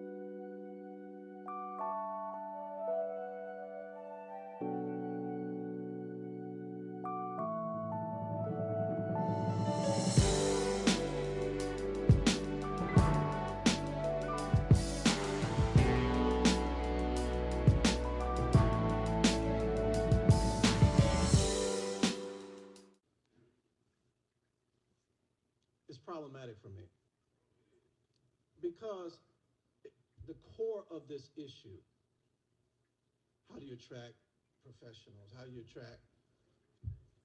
You gotta have something to attract them with, and we got to talk about who are we talking about. The young professionals that have taken root in downtown Cleveland and who have taken root at University Circle or Tremont or Ohio City, Detroit Showway are usually, and I'm glad they're in Cleveland, usually are white professional people, population like we're losing in Cleveland. And number two, because I care about the folks over in East Cleveland, many of them are my folks I know. I grew up in Collinwood and Glenville, so I know a lot of East Clevelanders. But there's this tension here. And Nate has said it a couple times. We will not be taken over. There is not a boogeyman out there licking their lips to take over East Cleveland. There is some folks who want part of your land to make money. Don't get me, but they don't want the city. So Chris don't want the city. Chris wants, come on, man, all right? Chris wants, I agree, Chris wants Euclid.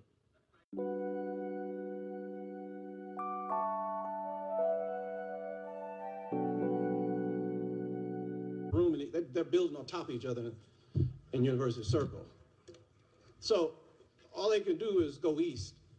So how can you create a partnership that doesn't create this takeover that many of these Clevelanders fear, this gentrification issue? At the same time, how can the business community benefit? We absolutely cannot save East Cleveland, whether as a charter city or a annexed part of city of Cleveland without, this is, Kevin's correct, without state money or Fed, but now that we got, what's his name in there, I don't even think the Feds are in the mix. I was hoping behind hope if Hillary was in there, we might have had a shot at some Fed money, but they need money no matter what. They need to be able to go in there with infrastructure repairs quickly. And then also work with the— Respect each other. Respect the difference of opinion, agree to disagree, respect each other, men, women, brothers and sisters. Look out for our neighbors. We're neighbors. Let the egos get away. We have a shared humanity. We need each other. There absolutely has to be a partnership between the city of Cleveland and East Cleveland. I don't believe that Cleveland City Hall has done what it needs to do to proactively get involved? Providing the basic services, we reach out, like in terms of our streets, ODOT, we reach out to them, and we've got help from Cleveland Heights, even though Cleveland Heights hasn't stepped up to be involved in the annex discussion. So we reach out. We're scratching by. However, this is a key year, 2017. I need to share this with the public. We're facing a $1.5 million to $2 million deficit. It may diminish over a few months. So 2018 is going to be the challenging year. Okay. Send a letter. I sent the letter. Spoke with the Tim King, connected with the state. We had our state rep to help us in the process, Ken Smith.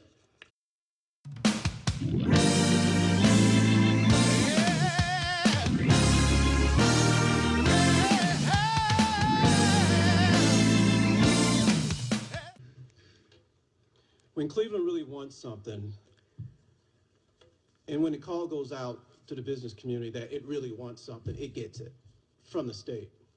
Whether it's Opportunity Corridor, you know, the $100 million mile project, whether it is the association with raising money for putting our 2 turnpike bridges up, whether it is to go down there and get a law passed to stop voters from voting on $15 an hour minimum wage. No matter if we wanted it, it happens, but there's a key factor that's always part of this, is that it has to be in the interest of the business community, because they're the ones who have the relationship with Kasich and Republic. Now that's one argument. And then the other argument just deals with, if we don't do something, what will happen? Cleveland Heights has no interest, unless you just give them the park on the hill. We don't know. I mean, that's something we need to figure out. I mean, it seems intuitive that it may be, since we have certain infrastructure, but we just don't know. And, you know, when we talk about shared services or the previous question, right now the way that the things are, Cleveland can't give away its assets, and we can't provide services for free unless there's some public purpose. The mayor's administration were in conversations, those types of conversations. They were in conversations with looking at their finances and looking at After the petition.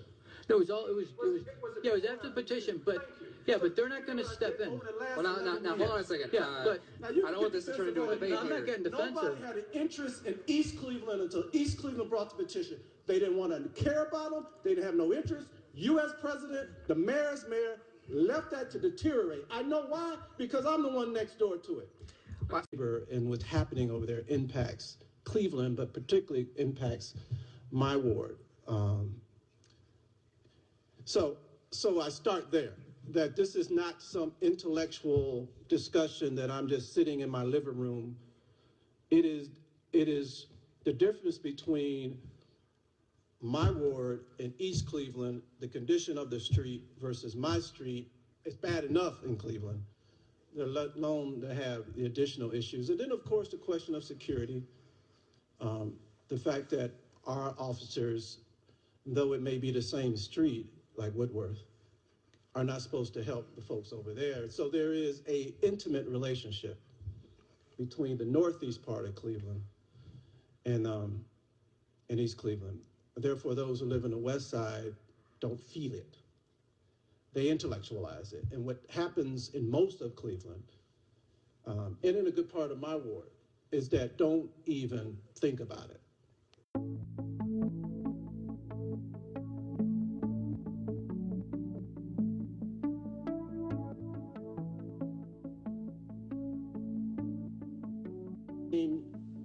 Until the problems of East Cleveland financially, no one came to East Cleveland and said, we want to take you over. No one ever told you that. So when it came down to it, this is a reaction to how do we best help a city that's, if not bankrupt, near bankruptcy. And that's what the debate here is. And just this whole idea, why don't we take over Bay Village? Because Bay Village ain't bankrupt. Bay Village ain't got no fiscal problem. Bay Village don't want to be a part of us because we're a majority black city. I mean, no, that's my opinion. Yeah. Bay Village don't want to be part of us because Bay Village is doing fine. And when it's all said and done, East Cleveland don't want to be part of Cleveland if it can stabilize, because it's all about wanting to be able to have this proud history of legacy. Well, for everybody who has an interest in this, this is a situation of great regional interest. We all talk about, regionalism if it's some thing that's going to save the world, but here's an opportunity. You've got a community that's struggling, and there's different solutions been proposed, but there's got to be, we throw numbers around, but we haven't really done any kind of planning. We don't know what the real number is for the capital, for the infrastructure. We don't know whether the recent judgments that East Cleveland's experienced are going to be won on appeal, or if they're dischargeable in bankruptcy. We just don't know this. The foundations or whomever could certainly play a role in terms of putting together studies, planning what needs to happen. President and is that mayor in 2017 willing to put its political capital on behalf of East Cleveland and Columbus without annexation being on the table? The answer is no. Okay, now certain.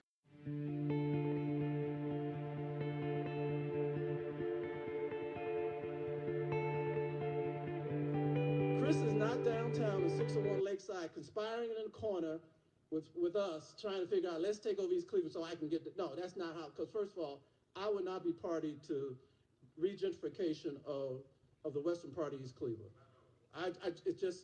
It's not going to happen. Now, I don't know about Frank Jackson, because I obviously I feel he need to go. I wouldn't be running against him, but that's another deal. But the point I'm making is, I think we have failed to treat East Cleveland like the brother city or the sister city that it is. There is a tension, and the tension simply says is this: they're not going to listen to you. I don't care if Kent Smith turns blue in his face. They're not going to listen to you. I don't care if Kent Smith turns blue in his face. The folks in Columbus don't trust, whether it's earned or not earned, they don't trust the governing structure of East Cleveland. They don't trust that if they put their money into East Cleveland, that it will be a return.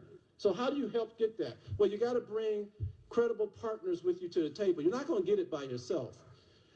And recalling folks, even though you're mad at them, with 1 year left in their term, ain't helping.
Stop the madness. Keep it 100.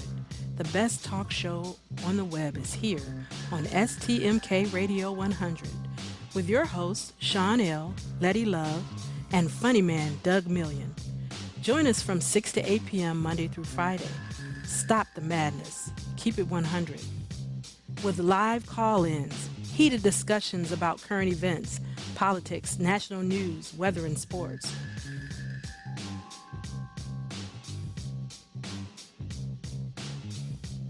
Join our live online chat room and let your opinion show. Download our phone app. Stop the madness. Keep it 100. STMK Radio 100. Come join us from 6 to 8 p.m. Monday through Friday. The best talk show on the web is here. STMK Radio 100. Also call us at 1-866-484-STMK to stop the madness. Keep it 100.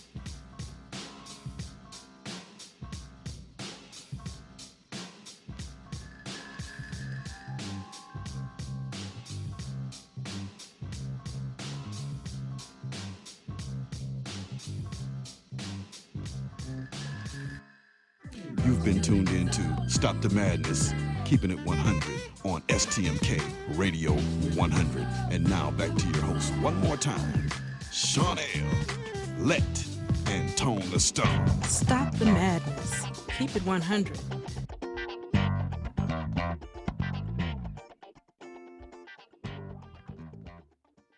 Welcome back from our break. We was talking about the city of East Cleveland.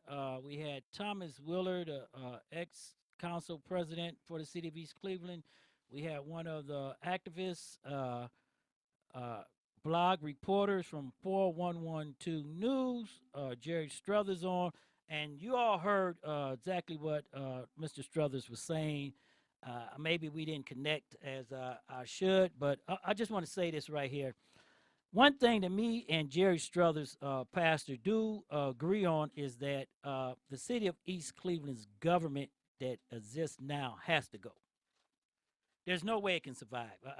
It's too inept. I'm going to say this. It's too personal. Nobody's going to invest money in them. The state of Ohio is elated, has money for the city of East Cleveland.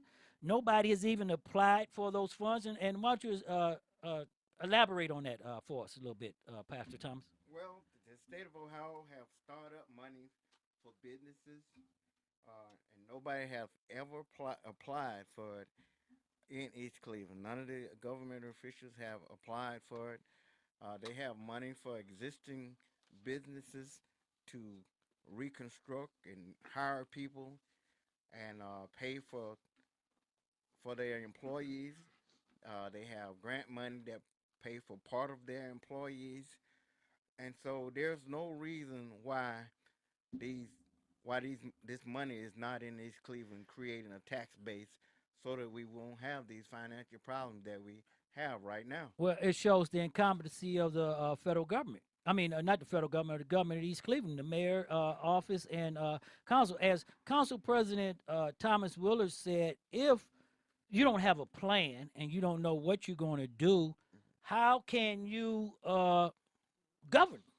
Right. Okay, I mean, you got to have a plan. Plan A, B. You have a police department that need cars. You got to get money. On the recalls, they spend $100,000 on recalls. The city of East Cleveland had to. Right. They have no salt. They have no fire truck that can carry water. $100,000 could have went to a lot. A lot of cities is giving them their secondhand ambulances and stuff. Okay, I mean, $100,000 can go a long way. So Okay. you know what I would have did instead? I would have filed that case with Ohio's Supreme Court. Spend $10 as a person who on the income. You can spend $10 and file using Ohio removal laws, and it's a done deal.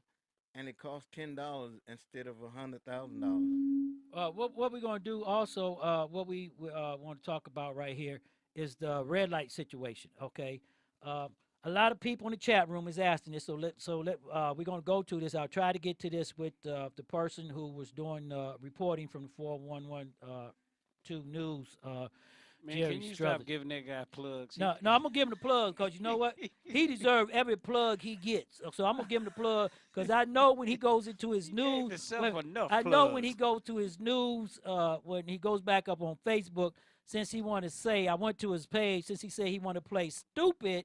Well, guess what, Jerry? You did a damn good job playing stupid on Stop the Madness, Keep It 100. Stupid Okay? is as Stupid stupid does. does. That's correct. Now, the red lights situation in the chat room, I'm going to bring it right on out because I know everybody's coming. In the chat room, they asked about the red lights. I didn't get a chance to talk about this, but pastors, you right here. East Cleveland is the only city in America that voted to keep the red lights, okay? I want everybody to understand this. This is a vote by the citizens to keep the red lights, to tax them for speeding or running a red light. The state legislature passed a law. That's why they got so many lights on Euclid. Yes, that's why they got so many lights, because they got cameras on every light. Oh, on every single one. But let me say this. The state legislature passed a law saying that you can only use a red light camera if a police officer was with it.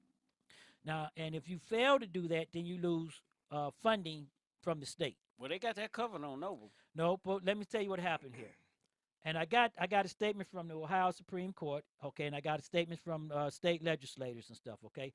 House Bill 154 clearly states that if any city use automatic enforcement, traffic enforcement devices, a law enforcement officer has to be present.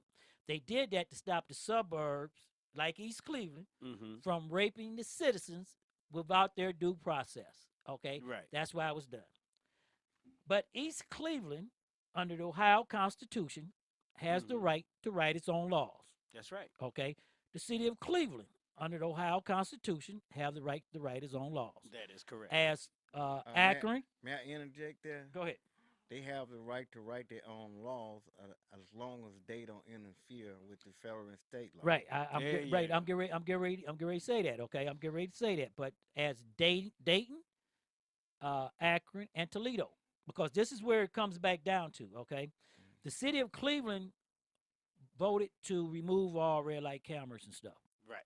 So we had to drop. There was no sense Mayor Jackson spending any more of Cleveland's money on fighting the red light issue because the citizens already voted to take it out. So right there, that's why Cleveland left. Okay. But Dayton, Toledo, and Akron filed an appeal to the Ohio Supreme Court, saying that the state of Ohio was infringing on their right to write their own laws under the Constitution of the state of Ohio. How so? Okay, because the state of Ohio law cannot tell a city how to do enforcement or how to run a city. Okay, that's like when the gun law came over, like you said, Pastor, when the city said we had to register and stuff, and the federal government said we didn't, and then the state said we didn't. All the cities had to uniformly come into contact in line with the state law because it could be lesser than the state law, but it can't be more than the state law. So that's what you were saying right there. Right. A statement from the Ohio Supreme Court spokesperson says the following, and I want to read this. I didn't get to it with Jerry Struthers because I wanted to know where he was getting this, that East Cleveland was operating an illegal red camera operation, because the statement from our state rep says that they're not withholding funds from East Cleveland as the law required, because that law is under review and appeal in the Ohio State Supreme Court. Okay. Now, the Ohio State Supreme Court has clearly stated that while they are reviewing the law issued House Bill 154, which required law enforcement officers to be present when any electronic or photo traffic enforcement device being used is put on hold. So what that means is that law has not taken effect until the Ohio Supreme Court makes a ruling whether it's constitutional or not. So this is what happens. Now let me explain to everybody, if you get a red light ticket, it is a civil matter, okay? You can pay it or not. But it goes on your credit, okay? So let me say this right here. Once they put it on your credit, in order to get that off your credit report or anything, you're either going to have to sue the company that put it there or go to court and fight it, okay? Now, the Ohio Supreme Court is recommending and telling everybody that if you pay the ticket, keep a copy of your receipt. And if you don't pay the ticket, ask for a hearing on the grounds that East Cleveland is violating the state law, and go to the hearing officer and argue that point. You might lose the hearing, but if the Supreme Court says that it is the state of Ohio is constitutionally correct in imposing this law on the cities within the state that can make their own laws, then you can go back to East Cleveland and ask for a refund, or you can sue the city of East Cleveland for a refund. Cleveland really going to be jacked up because a whole bunch of folks going to have bad credit, because you know black folk don't like to go to court. So, or you can sue the camera company because they are not law enforcement. So in the state of Ohio, they do not have right. But that's only, that action can only be taken when the Supreme Court says yay or nay. Well, on a personal matter, they can go through with that right now. They don't have to wait for Right, that. but it's going to be held. So it makes no sense to waste money if it's going to be held by a court. You're correct, but a court's going to say that the Ohio State Supreme Court is reviewing this matter, so no lower court is going to make a decision. They're going to defer it. Can I take him to small claims court? Yeah, you know what? Matter of fact, I'm gonna tell you right now. I just hold on to the ticket. I wouldn't pay it, and I take my chances with I need my money. what it though. is. Now, Eric Brewer put out something out about the housing. We're going to talk about housing right now, Pastor.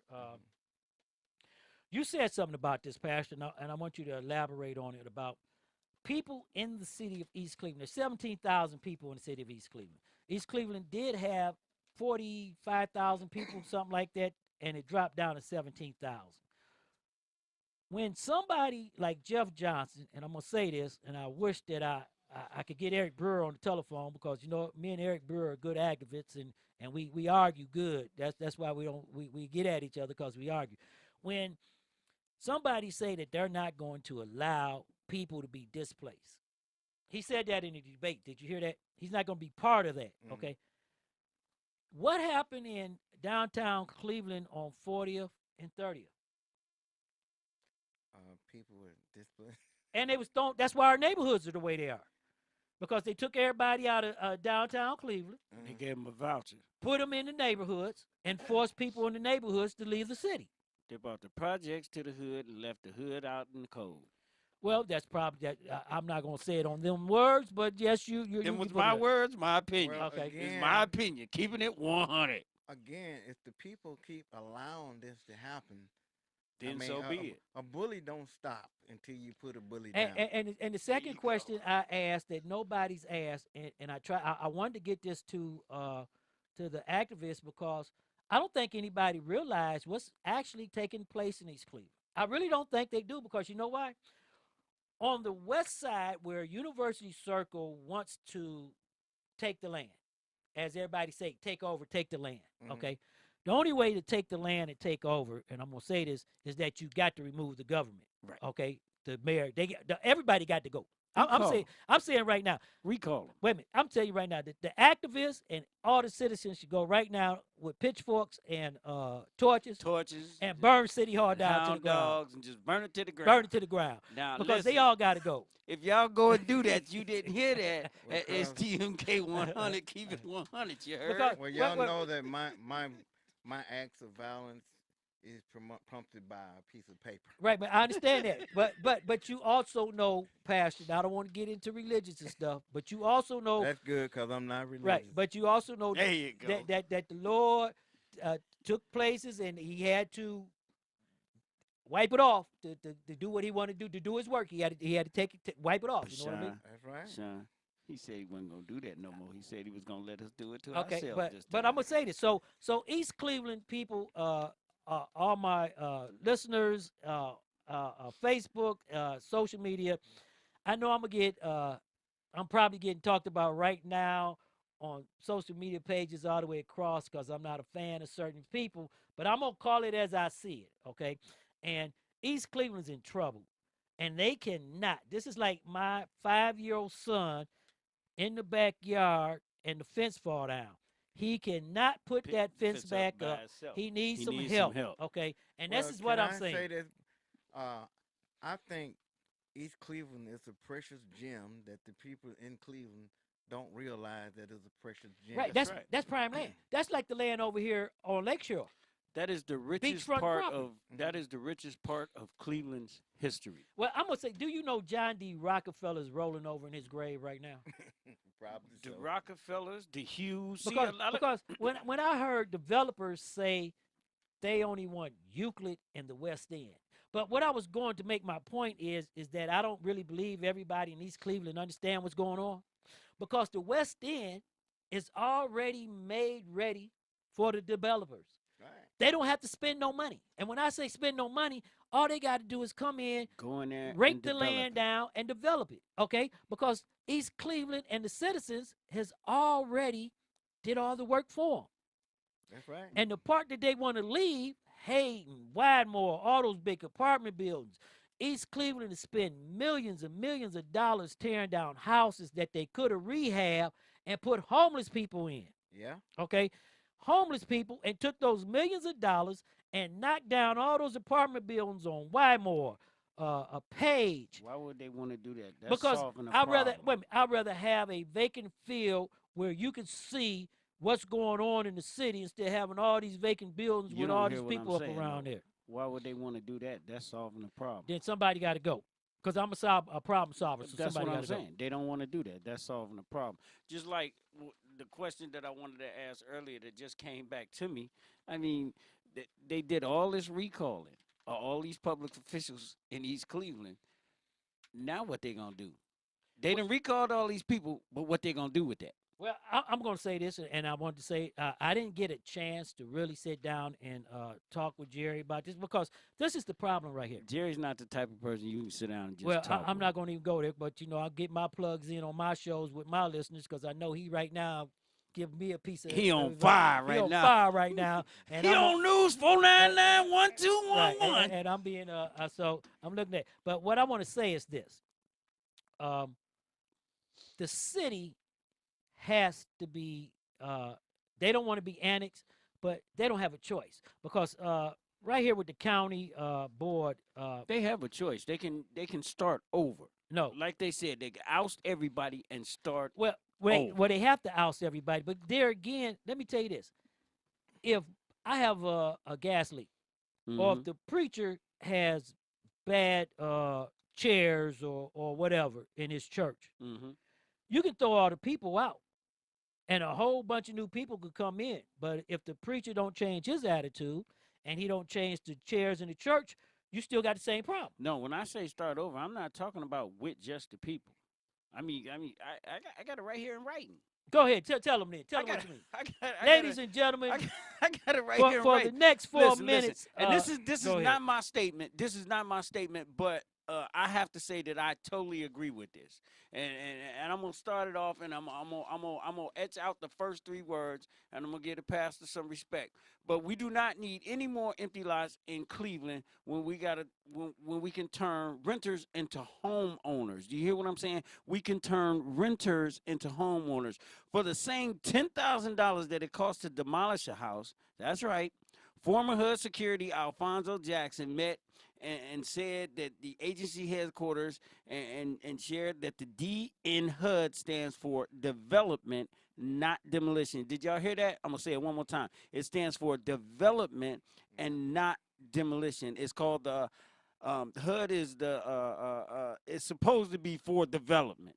And they have found that through research, through doing their homework, they have found out that for $10,000, and it's been said that the same $10,000 that it costs to demolish a home can turn it in. You can use that money to renovate the home, and then reselling it for the same $10,000 cost of the renovation is an appropriate use of federal block grants funds Right. to eliminate slums and blight in neighborhoods. Do you know how many houses that is they ripped down though? And create real affordable home ownership opportunities for low-income families. For low-income families. The money from the $10,000 sale of a renovated home would then be reused to renovate and sell another. That's correct. Tear down only the ones that are beyond renovation. But you know, Mike. And I'm gonna tell you something. Everybody talk about Mike White, but Mike White told the developers for every 5 brand new houses you build, you're gonna build 1 house for a low income person. Yeah, you could. Okay, that's how you keep the neighborhood and Right. keep the people in the and neighborhood and- without displacing them and moving them out. But before you say that, tell us who said that because we only got a little bit more to go. So if you got 1 minute. Secretary Alfonso Jackson. Okay, so you heard Secretary Alfonso Jackson make that statement. Pastor, I really like and thank you for coming on here with us tonight. Thank you. And I want to give you 2 minutes to go ahead and tell us what you think about this whole situation. And go ahead. I think it's a situation that can be turned around, but only if the residents get involved and put hands on, or even the community activists. I mean, we need to stop talking and marching about it and be about it. Put hands on. That's what it requires. It requires a filing of paper. We talk about the nuisance houses. Now, in our neighborhood. Did homework, filed against the banks. The banks tore down all of the abandoned houses, nuisance houses at their own expense. What that means? It didn't cost the city a dime. What that means? So it didn't cost the taxpayer to dime. And that's something that, and I thank you, Pastor. We're going to have you back on the show with us because I like to thank everybody. Today was part one on the situation in the city of East Cleveland. I'm not holding any punches, people. I am a young male born and raised in the city of East Cleveland. I'm alumni of Shaw High School, and I'm taking this personal. I don't care if the mayor, I don't care if the activists, I don't care if the people in the community.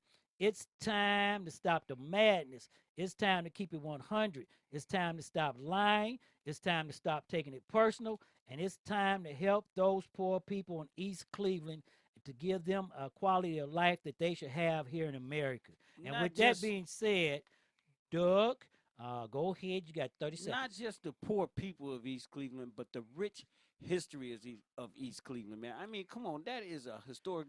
The Hughes, the Rockefellers, but you the know what? observatory, it goes on and on. I'm a man of humanity. Millionaires Road. But I'm a man of humanity. And the history's there. I'm not saying but don't help the people, but the not poor people just the need people. right. Not just the poor people. people there because we can do books on East Cleveland, but we got people living in hell. But right there, I want to say, Doug, it is that time. Get on the phone. Girl, you know I want to hear from you. Fan faces big, I can't lose. Sugar bow down, I'm the next to move, but I'ma stay on the cool, remain on the under, cause like Andre 3000, your boy's ice cold. Ain't no limit to the gimmicks and ways to make money. No limit to the just to act funny when you get that cake, cause you spit that way. They may love you tomorrow when they hate you today, but yo, that's the way the story goes, so I was told. Following the ramble down the yellow brick road, please believe at the end ain't no pie to go, just some platinum beats from the Cleveland streets. Well, Doug, it's that time. What you got to say to our good people? Hey, man, I got the same thing to say that I always say. Thank y'all for tuning in. Chat room, Facebook, Bitmo, House Cloud, all y'all. Thanks for coming by and stopping by and keeping it real and 100 with us. Live, love, laugh, baby. Pastor A.J. Thomas, thank you for being with us today. And what you got to say to our good people before we leave? Dr. Matt. Hey, I'd like to thank everybody. Facebook, Snapchat, YouTube, and Facebook Live. Thank you for joining up with us. As always, I'm your host, Sean L. And next week, we're going to continue with some young people who live in the city of East Cleveland, and they're going to talk to us about what they want their parents and what they want the other people to do for them. I'm your host, Sean L. Until next time, peace, love, and happiness.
You've been listening to Stop the Madness, Keep It 100 on STMK Radio 100.